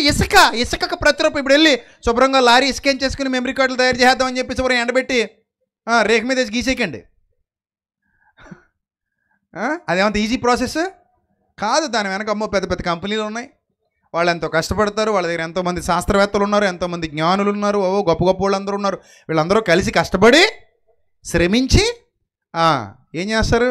ఆ సిలికాన్లోంచి ఇసుక మూలం అందులోంచి సిలికాన్, ఆ సిలికాన్లో నుంచి చక్కటి మెమరీ కార్డు తయారు చేసి ఇస్తున్నారు. అది మన జ్ఞాపకాలని అందులో భద్రపరుచుకుంటున్నాం. మన జ్ఞాపకాలన్నీ దాంట్లో భద్రపరుస్తున్నాం మెమరీ కార్డులో.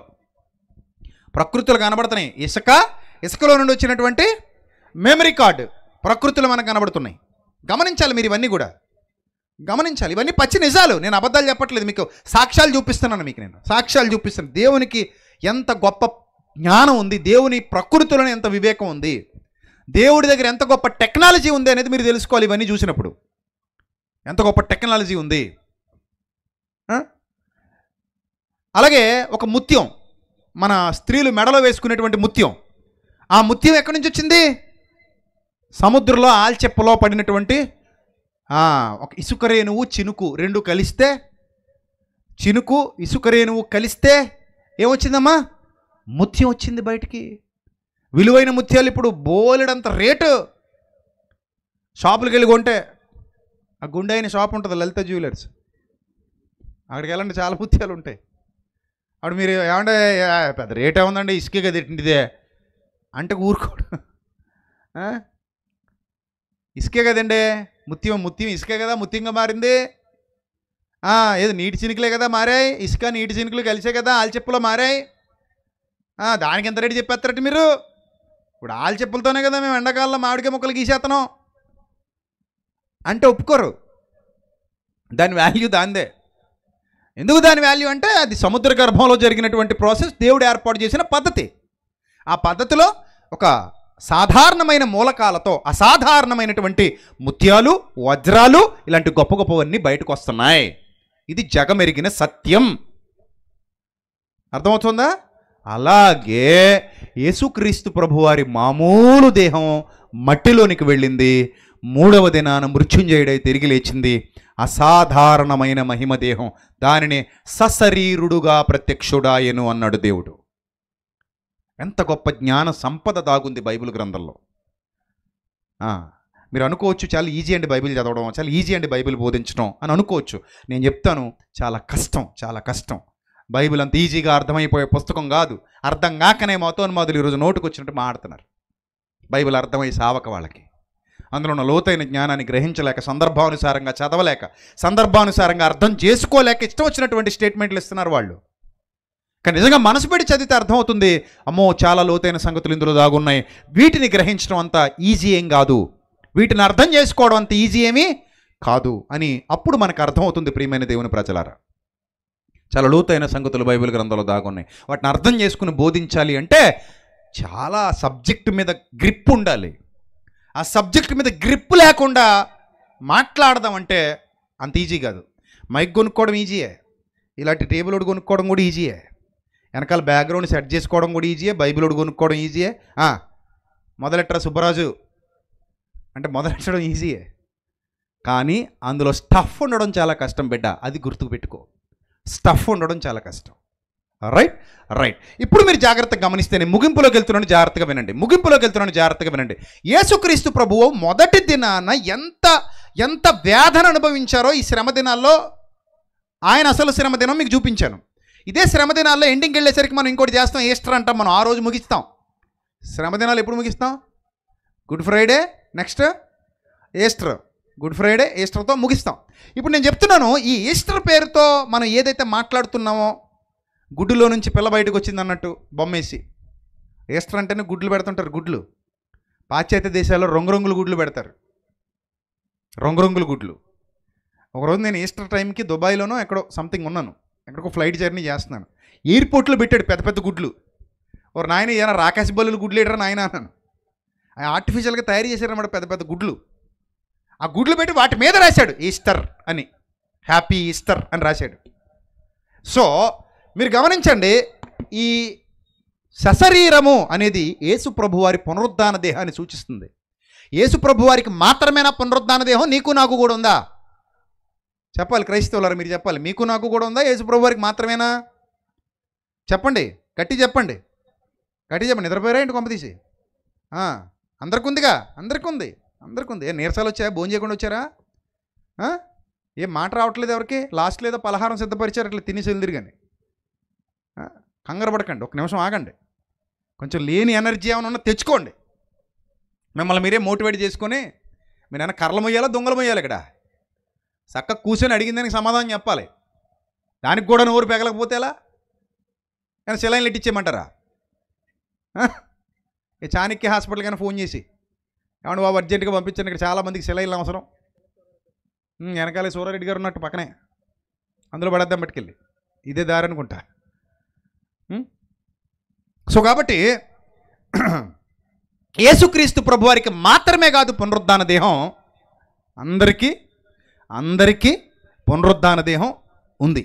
దాన్నే సశరీరుడు అన్నాడు, సశరీరుడు. సో ఆయన పునరుద్ధాన దేహానికి సంబంధించినటువంటి ఆ characteristics of resurrection of Jesus Christ, ఆ బాడీకి సంబంధించినటువంటి లక్షణాలు ఒకసారి మనం చూద్దాం. The characteristics of resurrected body of Christ. ఒకసారి మీకు చూపిస్తాను, ప్రతి వచనాన్ని జాగ్రత్తగా చూడండి. యోహాను సువార్త 20 అధ్యాయము 25వ వచనం. యోహాను సువార్త 20 అధ్యాయము 25వ వచనం జాగ్రత్త చూడండి. నేను ప్రభువును చూచితిమని తోమాతో చెప్పినప్పుడు అతడు, నేను ఆయన చేతులలో మేకుల గుర్తును చూచి నా వ్రేలు ఆ మేకుల గుర్తులో పెట్టి నా చెయ్యి ఆయన ప్రక్కలో ఉంచితేనే కానీ నమ్మనన్నాడట. మీరు బాగా గమనించండి. 3 దినాల తర్వాత కూడా మేకుల గుర్తులు పునరుద్ధాన దేహంలో కనబడుతున్నాయి. పునరుద్ధాన దేహంలో ఏం కనబడుతున్నాయి? మేకుల గుర్తులు కనబడుతున్నాయి. అది అందరిలాంటి భౌతికమైన సాధారణమైన దేహం కాదు, అదొక అసాధారణమైన దేహం, భౌతిక నియమాలకు అతీతమైన దేహం. అయినా కూడా దానిలో ఆ మేకుల గుర్తులు అలాగే నిలిచి ఉండనిచ్చాడు. మేకుల గుర్తులు ఏమయ్యాయి? అలాగే నిలిచి ఉన్నాయి. ఆ మణికట్టు చివర భాగంలో ఏ మేకుల గుర్తుల గురించి అయితే రాత్రి మీతో మాట్లాడానో ఆ మేకుల గుర్తులు అలాగే నిలిచి ఉన్నాయి యేసు ప్రభు వారి దేహంలో. చివరిలో మీకు పాట చూపిస్తాను, చాలా అద్భుతమైన పాట, చాలా అద్భుతమైన పాట. ఆ పాటలో ఈ వివరాలు అన్నీ ఉంటాయి, చూద్దురు కానీ మీరు. ఏమండి? రైట్. తర్వాత అంటే సేమ్ అలాగే పునరుద్ధాన దేహంలో ఆ పక్కలో బళ్ళెప్పు పొట్టు కనబడుతోంది, అలాగే చేతుల్లో మేకుల గుర్తులు కూడా కనబడుతున్నాయి. అంటే దేహానికి ఆ కెపాసిటీ ఉందన్నమాట. గతించిపోయిన దేహం మీద ఉన్న ఛాయలు గుర్తులు కూడా అలాగే నిలుపుకోగలిగే సామర్థ్యం ఈ దేహానికి ఉంది. కానీ విత్తనం మొక్క అయిపోయిన తర్వాత విత్తనపు ఛాయలు మొక్కలో కనబడవు. విత్తనం మొక్క అయిపోయాక విత్తనపు ఛాయలు మొక్కలో కనబడవు. బొగ్గు వజ్రం అయిపోయాక బొగ్గు ఛాయలు వజ్రంలో కనబడవు. గొంగళి పురుగు సీతాకోక చిలుక అయిపోయాక గొంగళి పురుగు ఛాయలు సీతాకోక చిలుకలో కనబడవు, కానీ అందులో నుండి ఇది వచ్చింది. అలాగే యేసుక్రీస్తు ప్రభువారి దేహాన్ని గురించి మీరు అధ్యయనం చేస్తున్నప్పుడు ఆ పాత దేహమే సశరీరంగా మారింది, ఆ పాత దేహమే పునరుద్ధాన దేహంగా మారింది. ఆ పాత దేహం యొక్క ఛాయలు నూతన దేహంలో కూడా ఆయన చూపించగలుగుతున్నారు అనేది మనకి ఇక్కడ స్పష్టమవుతుంది. అలాగే యోహాను సువార్త 20 అధ్యాయం 8వ వచనం ఒకసారి చూడండి. యోహాను సువార్త 20 అధ్యాయం 8వ వచనం. అప్పుడు మొదటి సమాధి యొద్దకు వచ్చిన శిష్యుడు లోపలికి పోయి చూచి నమ్మెను. ఆయన మృతుల్లో నుండి లేచుట అగత్యమును లేఖనము వారికింకను గ్రహింపరేరి. అంతటి శిష్యులు తిరిగి తమ వారి యొద్దకు వెళ్ళిపోయి, అయితే మరియా సమాధి బయట నిలిచి ఏడ్చుచుండిన ఆమె ఏడ్చుచు సమాధిలో వంగి చూడగా తెల్లని వస్త్రములు ధరించినటువంటి 2 దేవదూతలు ఉన్నారు. మీరు జాగ్రత్తగా చూడండి. 16వ వచనం. యేసు ఆమెను చూచి మరియా అని పిలిచెను. ఆమె ఆయన వైపు తిరిగి ఆయన హెబ్రీ భాషతో రబ్బూనీ అని పిలిచెను. ఆ మాటకు బోధకుడని అర్థము. అంటే యేసు ప్రభు వారిని వారు గుర్తుపట్టగలుగుతున్నారు. అంటే గుర్తు పట్టకుండాను ఉండగలిగే శక్తి ఆ దేహానికి ఉంది, గుర్తు పట్టే విధంగా మారగలిగే శక్తి కూడా ఆ దేహానికి ఉంది. చూడండి ఎంత గొప్ప దేహం యేసు ప్రభు వారు పునరుద్ధానంలో ధరించుకున్నారో మీరు గ్రహించాలి. ఇక మరొక పాయింట్ మనం చూడగలిగితే ప్రియమైన దేవుని ప్రజలారా, మత్తయి సువార్త 28వ అధ్యాయము 9వ వచనం ఒకసారి చూద్దాం. మత్తయి సువార్త 28వ అధ్యాయము 9వ వచనం. త్వరగా ఈ వచనాలన్నీ మీరు రాసుకోండి. మత్తయి సువార్త 28వ అధ్యాయము మత్తయి సువార్త 28వ అధ్యాయము 9వ వచనం. యేసు వారిని ఎదుర్కొని శుభమని చెప్పెను. వారు ఆయన ఎదుర్కొ వచ్చి ఆయన పాదములు పట్టుకుని ఆయనకు మ్రొక్కగా, యేసు భయపడకుడి, మీరు వెళ్ళి నా సహోదరులు గలిలయ వెళ్ళవలనని వారెక్కడ నన్ను చూతురని వారికి తెలుపుడి అన్నారు. అంటే ఆయనకు ఆ పాదాలు ఉన్నాయి, పట్టుకోగలుగుతున్నారు. ఆ పాదాలు ఆయన కాళ్ళు తాకి చూడగలుగుతున్నారు. అంటే పునరుద్ధాన దేహానికి కూడా ఎముకలు ఉన్నాయి, కాళ్ళు ఉన్నాయి, శక్తిగలగా నిలబడి సాధారణ దేహం వలె కనబడుతుంది. కానీ ఏవో భౌతికమైన లక్షణాలకు వ్యతిరేకమైనటువంటి అద్భుతమైన శక్తులు ఆ పునరుద్ధాన దేహానికి ఆపాదించబడుతున్నాయి అనేది మనకు అర్థమవుతుంది. ఇక్కడ మరొక మాట మనం చూస్తే లూకాసు వార్త 24వ అధ్యాయము 41వ వచనం చూస్తే, లూకాసు వార్త 24వ అధ్యాయము 41వ వచనం త్వరగా చదవండి. త్వరగా చెప్పుకుంటూ వెళ్ళిపోతున్నాను నేను. అయితే వారు సంతోషము చేత ఇంకనూ నమ్మక ఆశ్చర్యపడుచుండగా, ఎలా నమ్మగలరు? తోలుతిత్తిలాగా అయిపోయింది, పిండేసిన ద్రాక్షకాయలాగా అయిపోయింది అని దేహం సిలువ మీద. అలాంటి దేహం మరలా పునరుజ్జీవింపబడింది, పునరుద్ధానం చెందిందంటే ఎలా నమ్మగలరు? నమ్మలేరు కదా, నమ్మలేకపోయారట. అప్పుడు ప్రభు అడిగారట, ఇక్కడ మీ యొద్ద ఏమైనాను ఆహారము కలదా అని వారిని అడిగాను. ఇక్కడ మీ యొద్ద ఏమైనాను ఆహారము కలదా అని వారిని అడిగాను. వారు కాల్చిన చేప ముక్కను ఆయనకి ఇచ్చిరి. ఆయన దానిని తీసుకుని వారి ఎదుట భుజించెను. అంటే యేసుక్రీస్తు ప్రభువారు పునరుద్ధాన దేహంతో కూడా తినగలుగుతున్నారు.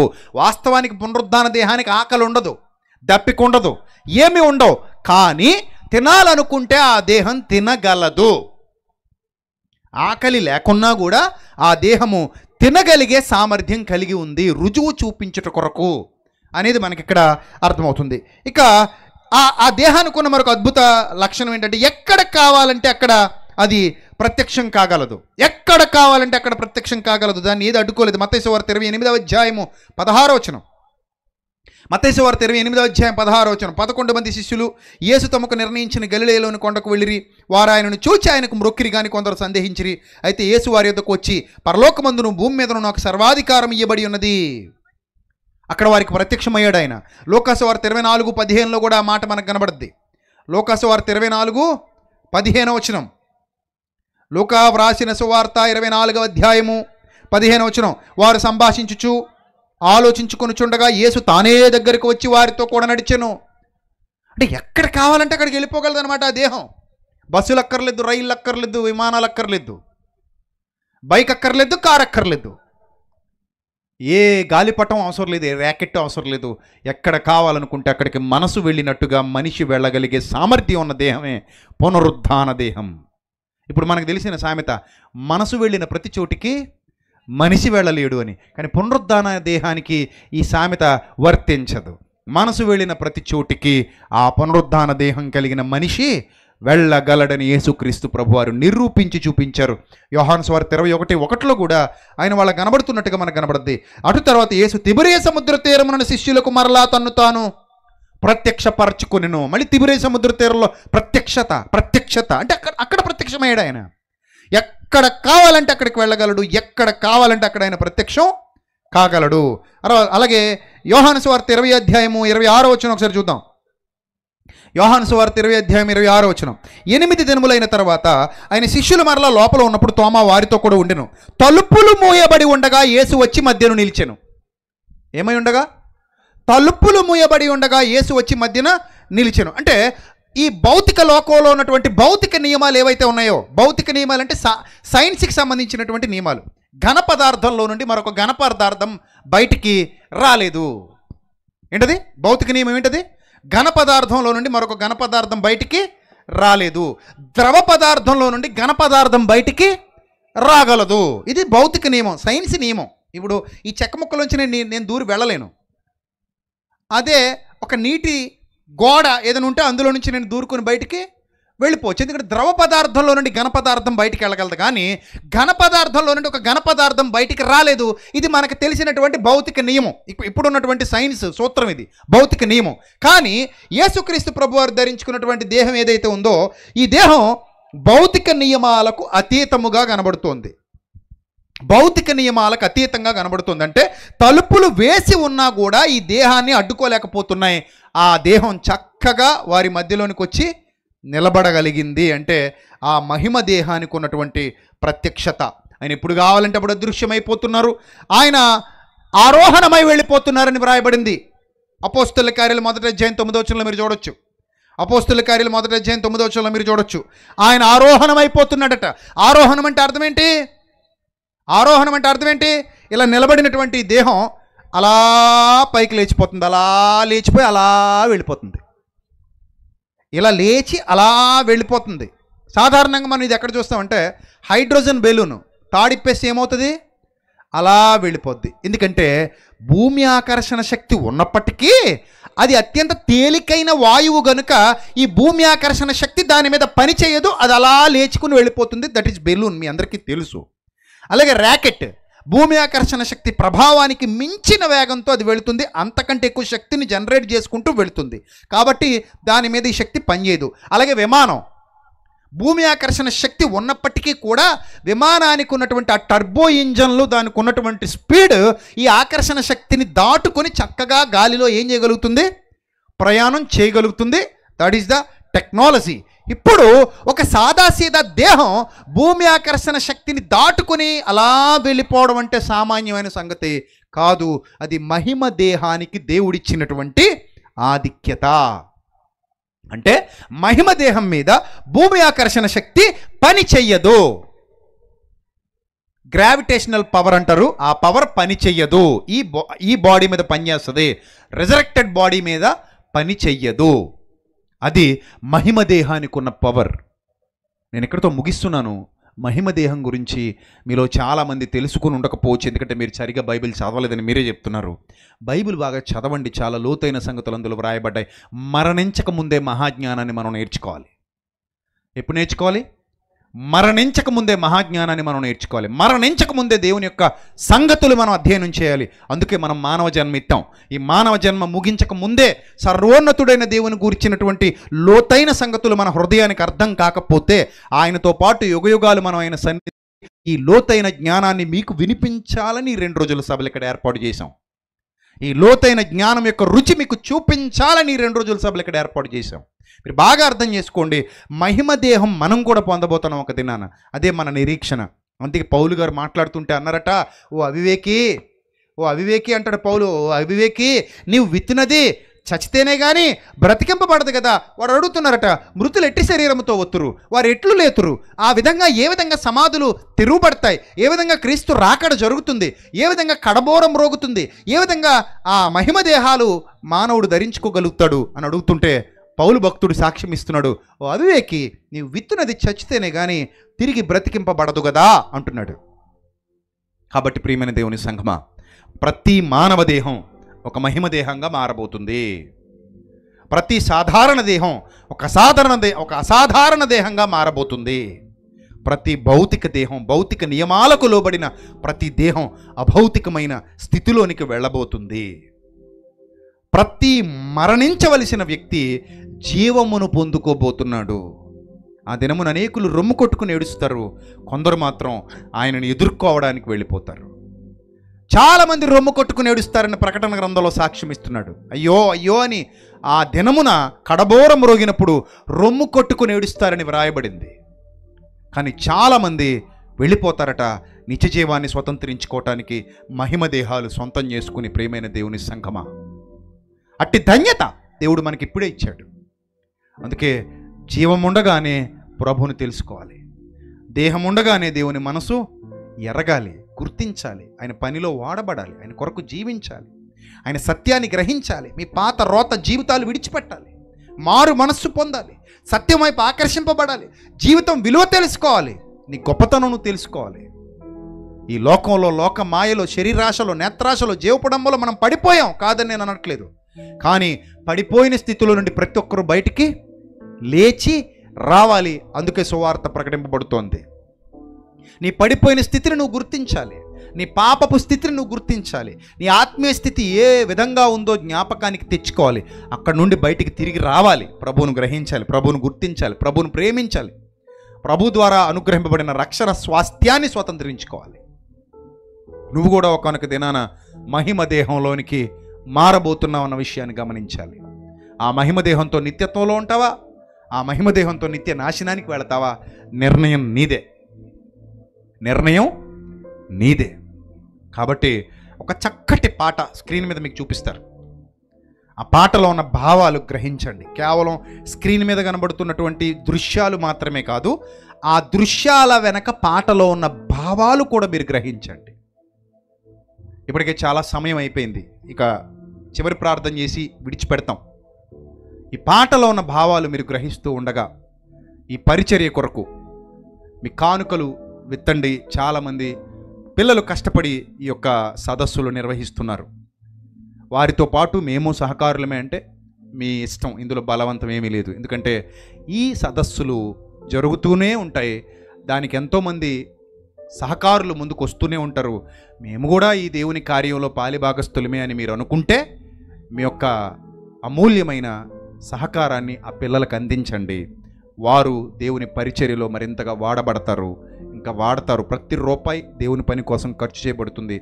ఏ ఒక్క రూపాయి ఇక్కడ దుర్వినియోగం కాదు. మీకు ఇష్టమైతేనే మరలా చెప్తున్నాం, ఎందుకంటే ఇందాక తమ్ముడు ప్రకటించాడు, మీకు ఇష్టమైతే ప్రభు పనిలో పరిచర్యలో మీరు కూడా పాలిభాగస్తులు అవ్వండి. పాట చూస్తూ ఉండండి, మరిన్ని సంగతులు మీరు పాట ద్వారా నేర్చుకోండి. చివరిగా ప్రార్థన చేస్తాను మీ అందరి కోసం.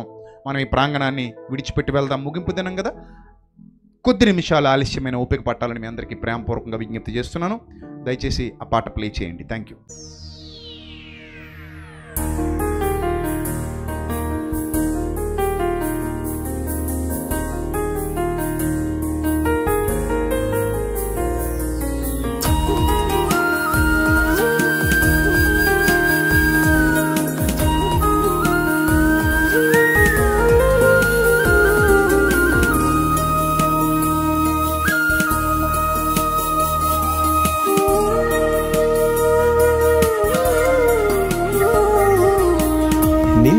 నిన్నేగ పుట్టుక నేడంత నడక రేపేమో చితిక మునాళ్ళ బ్రతుక భోగాలు కావాలంటూ పాదం భూమిని చుట్టేశాక ఆగాలి ఏదో చోట కాలం మొత్తం పూర్తయ్యాక నాదంటే నాదనుకుంటూ ఎంతో కొంత పోగేశాక నా వెంట వచ్చేదేంటని చూస్తే శూన్యం అంతా వెనుక నిన్నేగా పుట్టుక నేడంత నడక రేపేమో చితిక మునాళ్ళ బ్రతుక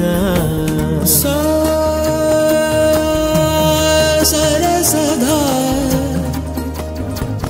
సరే సవరగా సరేగా సరేగా మాగా గబబలబా దగబా దగబా గమరేగా మాబా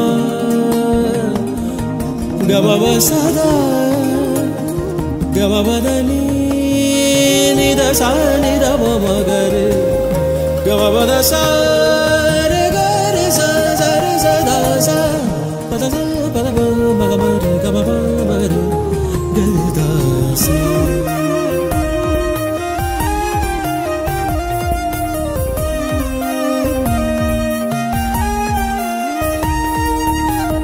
మంచుకు విరిసేటి పువ్వులు మాదిరి కాదా ఎండకు వాడాలని అవి సూచించుటలేదా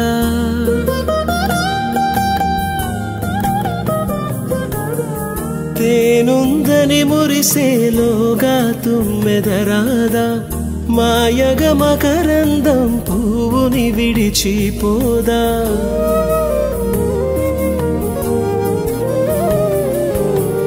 మంచుకు విరిసేటి పువ్వులు మాదిరి కాదా ఎండకు వాడాలని అవి సూచించుటలేదా తేనుందని మురిసేలోగా తుమ్మెదరాదా మాయక మకరందం పువ్వుని విడిచిపోదా బంధం అనుబంధం లోకంతో సంబంధం గాలికి రాలేటి పూలదాయి చందం మాయగ మనిషి నేల రాలి వెళ్ళిపోతుంటే నిన్నేగ పుట్టుక నేడంత నడక రేపేమో చితిక మునాళ్ళ బ్రతుక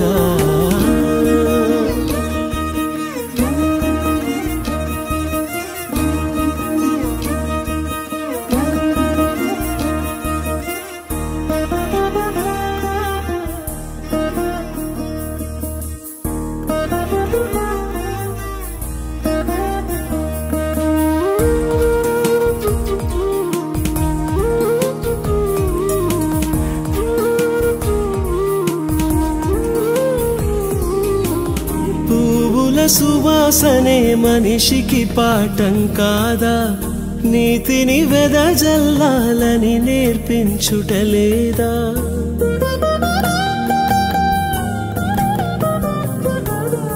పరిమళ వాసనగా క్రీస్తు బలి కాలేదా ఆ కరుణా హృదయం నీలో ఉందా లేదా